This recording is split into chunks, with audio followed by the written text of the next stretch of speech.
Hello everyone, welcome to our first online lesson. I'd like to thank everybody for coming today and watching this video. I hope everybody's safe and at home. This will take a little bit of getting used to for all of us, but I'm going to make sure that this is as smooth of a transition as possible.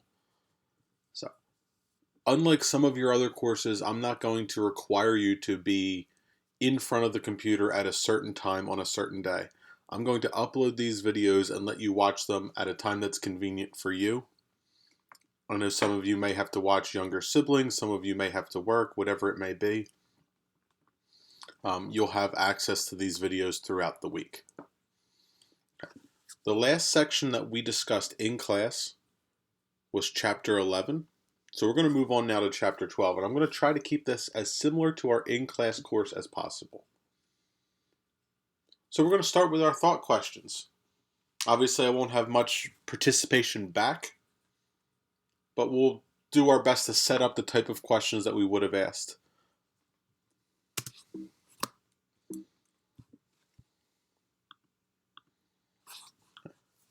Our first thought question.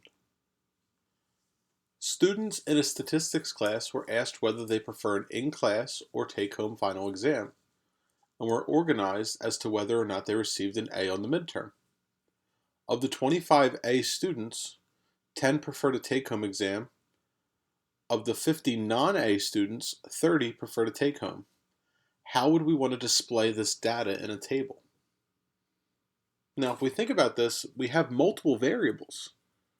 We have, do they prefer in-class or take home? And we also have the variable of what did they receive on their midterm, A or not an A. So if we have multiple variables, we're going to need to come up with a way to display this where we can determine if they had an A on the midterm, and then if they prefer to take home or an in-class final. So we're going to develop what's called a contingency table, and we'll see that in a few minutes. For our second thought question, it says, suppose a news article claimed that drinking coffee doubled your risk of developing a certain disease. Assume the statistics was based on legitimate, well-conducted research. What additional information would you want to determine before you stop drinking coffee? I personally could never stop drinking coffee. I wouldn't get up in the morning. So, if coffee doubled your risk of obtaining a certain disease, what type of questions would you have about the research? My first question would be, what was the original risk? If the original risk was, say, 1 in a million, and now that coffee doubled it, my risk is now 2 in a million, is that going to change how I conduct my everyday life? Probably not. But if the risk, say, jumped from 10% to 20%, maybe that's enough to actually change your everyday life. What we needed was what we'll call the baseline risk, the original risk before the introduction of the coffee. Thought question 3. A study classified pregnant women according to whether they smoked and whether they were able to get pregnant in the first cycle. They tried to do so. What do we think of is the question of interest here? Well, what we see below is our first example of a contingency table. We have multiple variables: smoker or non-smoker, how many cycles it took the woman in order to get pregnant. So what do I think the question of interest is here? Well, maybe whether smoking has an adverse effect on the number of cycles it takes in order for a woman to get pregnant. Let's look at the data. It looks like approximately 71% of smokers took more than one cycle in order to get pregnant. If we do the division here, 288 over 486, under 60% of non-smokers took more than one cycle in order to get pregnant. So that's an interesting data point there. And our final thought question. Relative risk. A recent study estimated that relative risk of a woman developing lung cancer if she smoked was 27.9. What do we think we mean by relative risk? Well, we're later going to see that risk, in general, we're going to define the same way that we do a percentage. Do I think that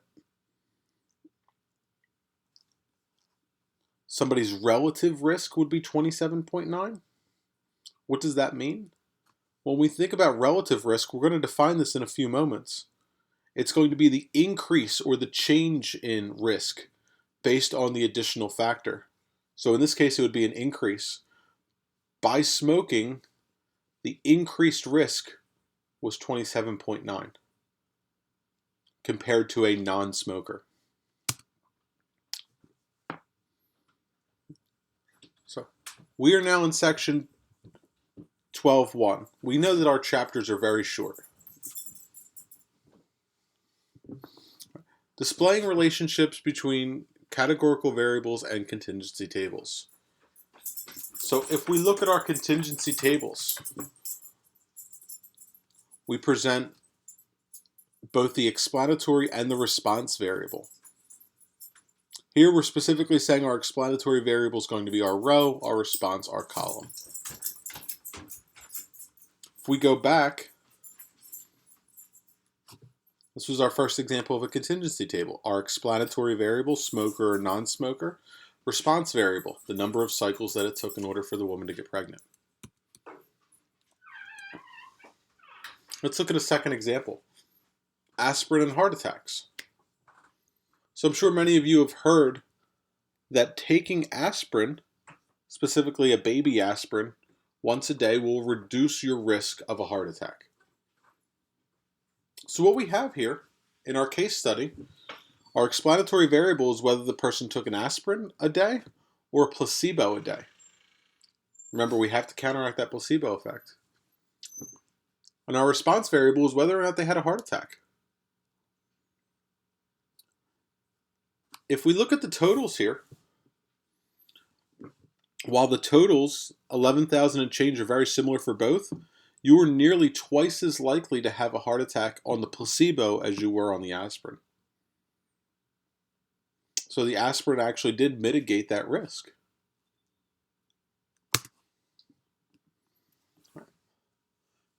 Conditional percentages and rates. Our question of interest. Do the percentages in each category of the response variable change when the explanatory variable changes?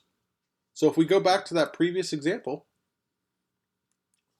104 had a heart attack out of 11,037. Just under 1% of people.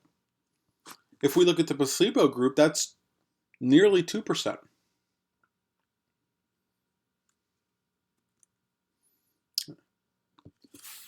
So we can express that rate as a percentage, which is shown here, just by making an additional column. But the problem with expressing some of these as a percentage, especially when the value is less than 1%, it's maybe difficult for the reader to understand and to grasp exactly what we're saying. Now, recall what a percentage is. A percentage is a value out of 100. So if I said the value is 1%, that's 1 out of 100. But if I said the value is 0.5%, you're trying to picture half out of 100. So that's why it may be beneficial to write these, say, as a rate per 1,000 or 10,000, 100,000. By doing so, just multiplying that fraction by 10 over 10 to get to 100 times 10 or 1,000, we can maybe better picture the idea of 9.5 out of 1,000 with the aspirin, just over 17 out of 1,000 with the placebo.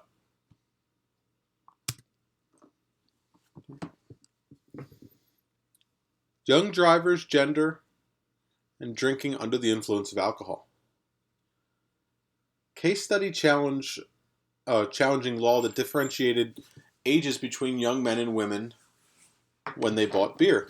This was the last major topic that we were able to actually discuss in class. We went through this Supreme Court law. So let's take a look at the roadside surveys. If we look at our contingency table here, 481 men in total were pulled over, 138 women. Of these, the men clearly had a higher percentage, 16 compared to just under 12. So it says the percentages are slightly higher, but we would consider the results not statistically significant. Remember, we went over that definition of statistically significant just before spring break.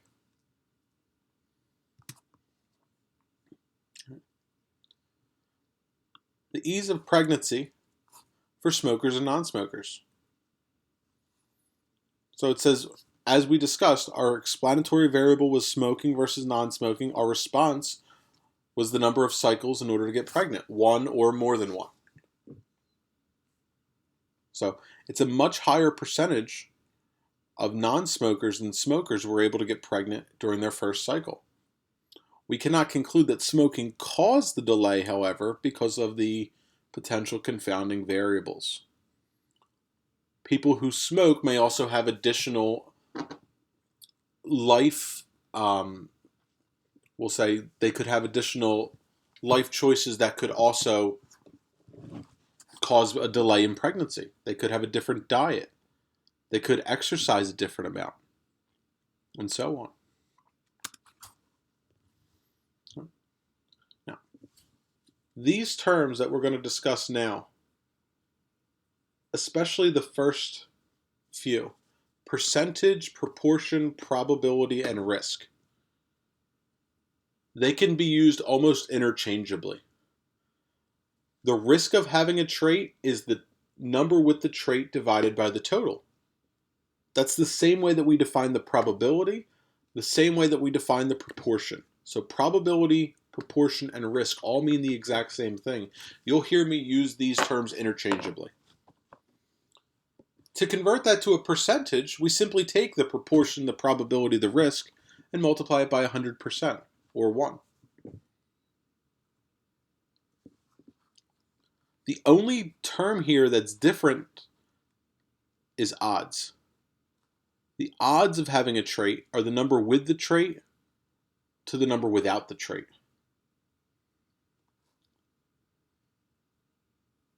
The other four are all comparing the number with the trait to the total. Odds is comparing the number with to the number without.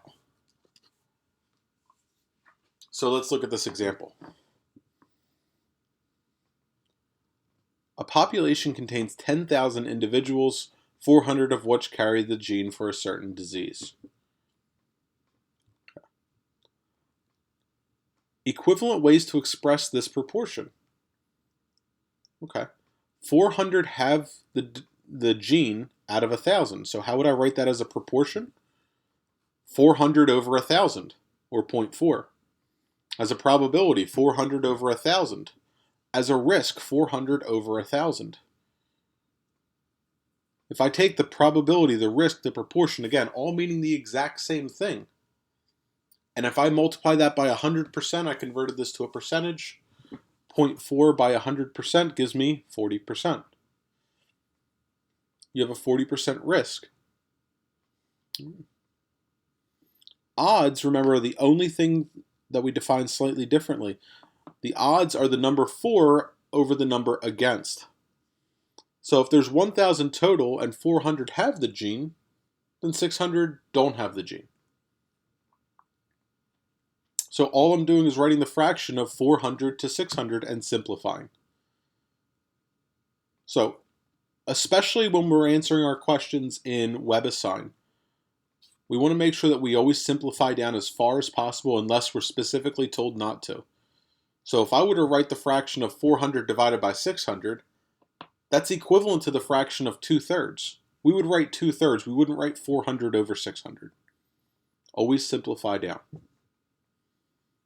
It's also easier for the reader, say, of your research to understand that smaller, more simplified fraction. For every 2 who have the gene marker, 3 don't. That's what we're saying with odds. For every 2 that have it, 3 don't. Baseline risk. This was one of the topics we brought up in our thought questions. The baseline risk is the risk without the treatment or the behavior. This can sometimes be difficult to find.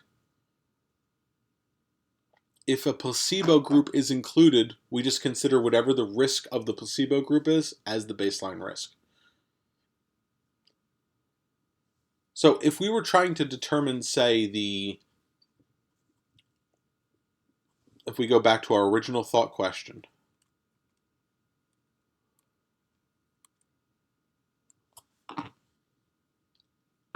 the risk of developing a certain disease by drinking coffee, our baseline risk was what was unknown. What we said was that we doubled that risk by drinking coffee. So we doubled the baseline risk, but the baseline risk was the unknown value here.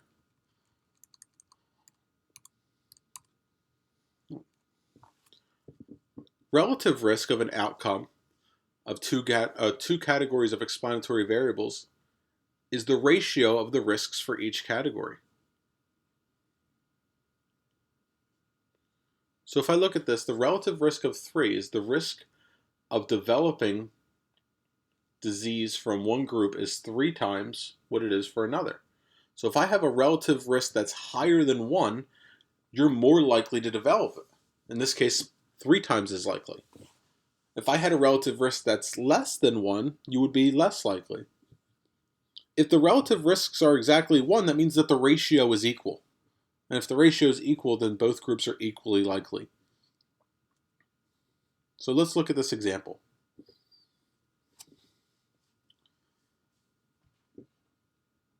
The relative risk of developing breast cancer. The risk for women having their first child at 25 or older. So if we look at that, that's our first line. 31 out of a total of 1,628. That was our risk, or our proportion, or our probability. Again, all the same term.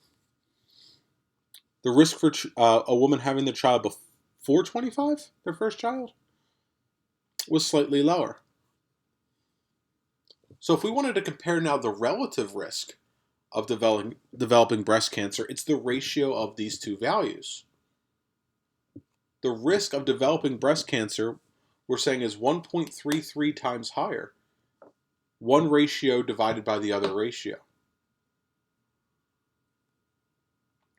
So this is telling me that you're essentially 1 1/3 times as likely to develop breast cancer if you have your first child after the age of 25.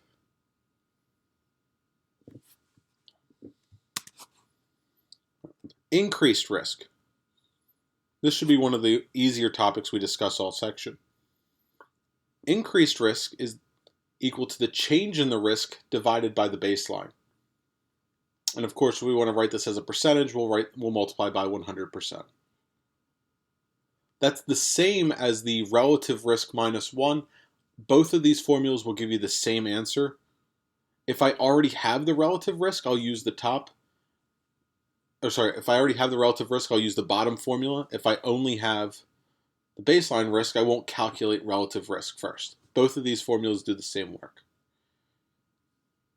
So if we go back here, the risk of for a woman having their first child at 25 or older, 0.0190, before 25, 0.0143.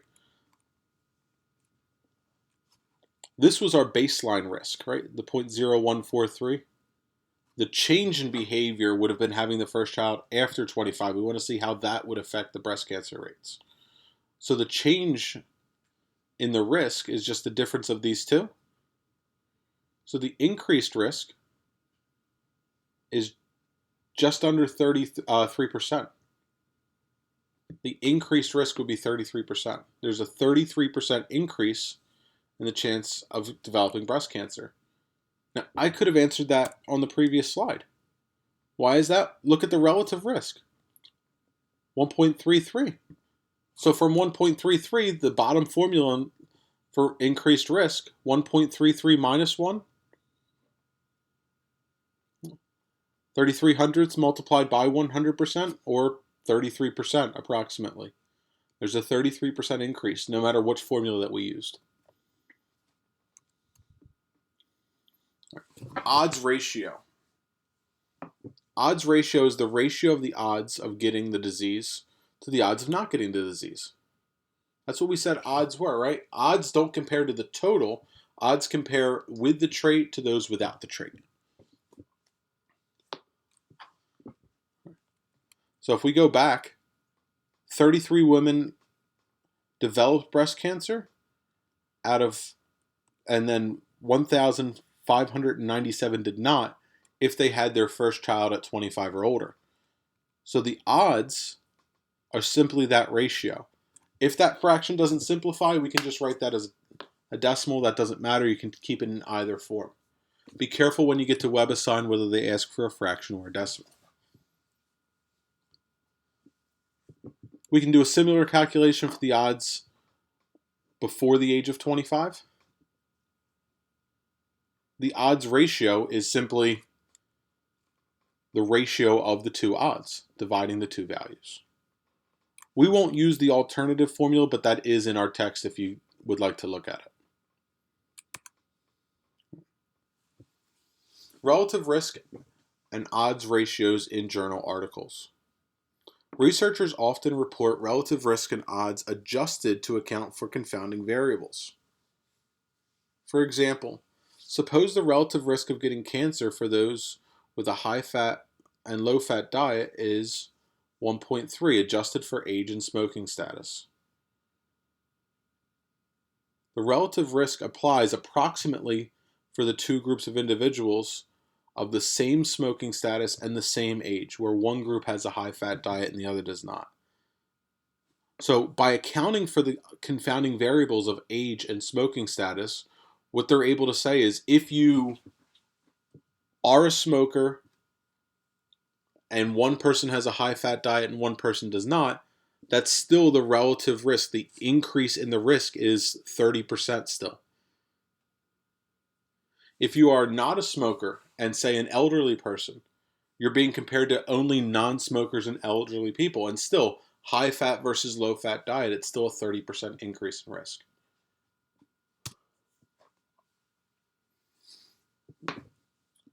Assessing discrimination in hiring and firing.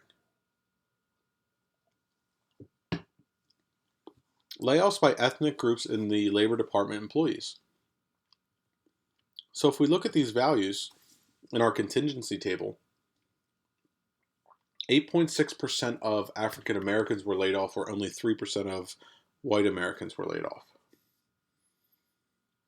So if we were to find the ratio here, comparing whites to African Americans, we can see that that ratio is less than 1. They were less likely to be laid off.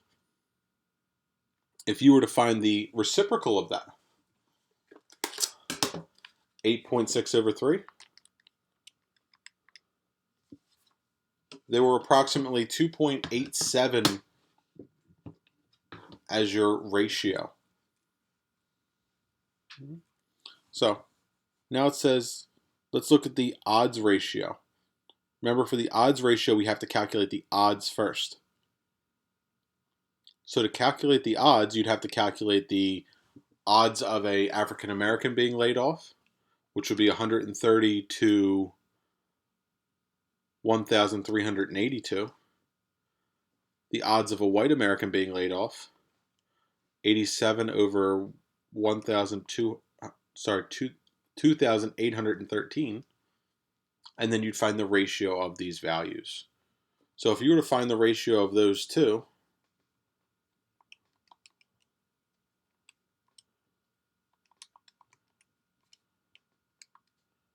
you get approximately 3.04. And again, I won't be using the alternative formula that's displayed here. We're just going to calculate directly how I explained. We find the odds for one, we find the odds for the other, and simply divide the two. Your nearly 3 times as likely to be laid off if you were an African American than if you were white. Misleading statistics about risk. Common ways the media misrepresents statistics about risk. Be very careful, especially when you're reading any updates about the COVID-19 virus. You'll be seeing a lot of these misleading statistics. The first of which is that the baseline risk is missing. If we don't have anything to compare to, then we won't really understand how big of an increase or a decrease the value would be. The time period for the risk is not identified, and the reported risk is not necessarily your risk. Let's go through an example of each. Missing baseline risk. Reported men who drank 500 ounces or more of beer a month, which is only 1 pint a day, were 3 times more likely to develop cancer of the rectum than non-drinkers. 3 times more likely seems like a huge increase. However, the baseline risk was only 1 in 100,000, which means that 3 times more likely is now only 3 in 100,000. So if we had the baseline risk, we would determine whether that increase of 3 times as likely actually is going to make a lifestyle decision. Are you going to stop drinking beer because that's 3 times as likely? Well, with that small of a baseline risk, probably not. Especially if you're quarantined during the COVID-19 outbreak. All right. Risk over what time period? Italian scientists reported that a rich diet in animal protein and fat, cheeseburgers, french fries, ice cream, all the things that taste good, increase a woman's risk for breast cancer 3-fold. Okay. So it says, if 1 in 9 women were to get breast cancer, does this actually mean the new odds are 1 in 3? Well, the problem is we don't know how the study was conducted, and age is a critical factor. 1 in 9 is a lifetime risk. So the risk is going to increase with age. Is that the same risk for young women as it is for women that are in their 80s? How long was this study conducted over? What time frame? I wasn't told. And finally, your risk versus reported risk. It says older cars are stolen more often than newer cars. And that makes sense. Newer cars probably have more anti-theft devices in them. They're typically garage kept.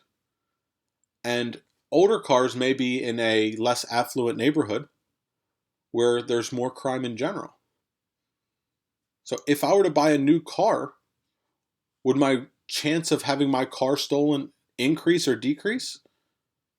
Well, that depends on where I'm going to keep the car, right?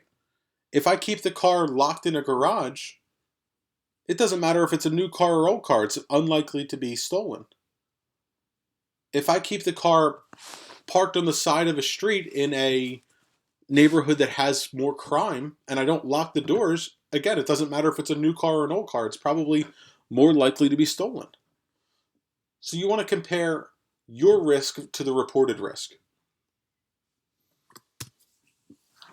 Simpson's paradox.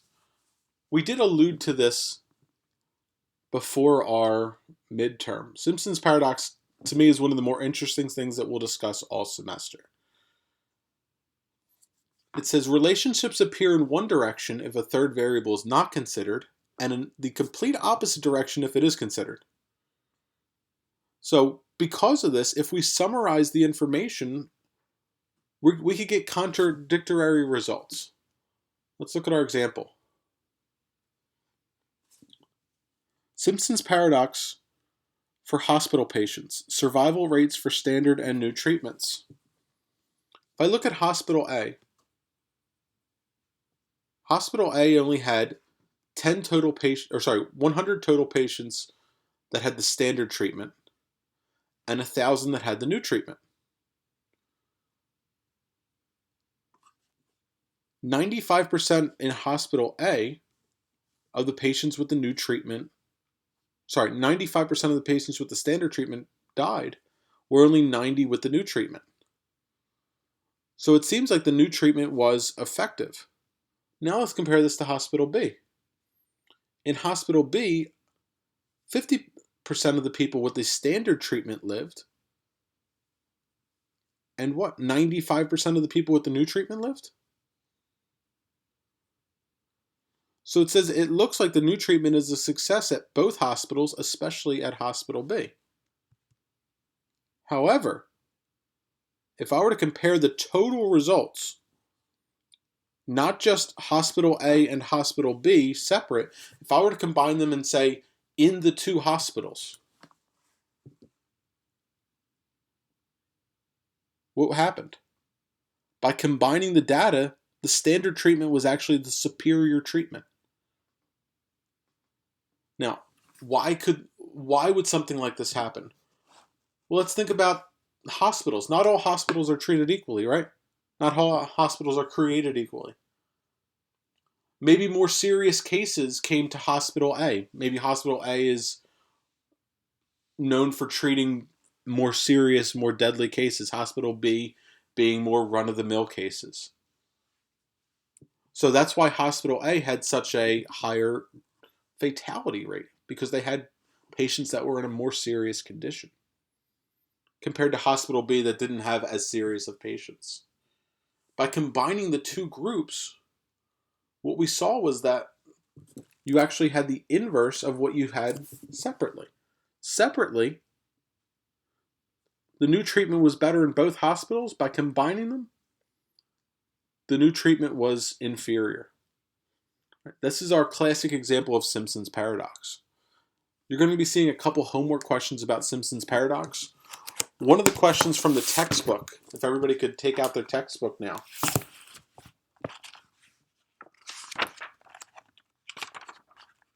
In the textbook, if you look at question 29 on page 271.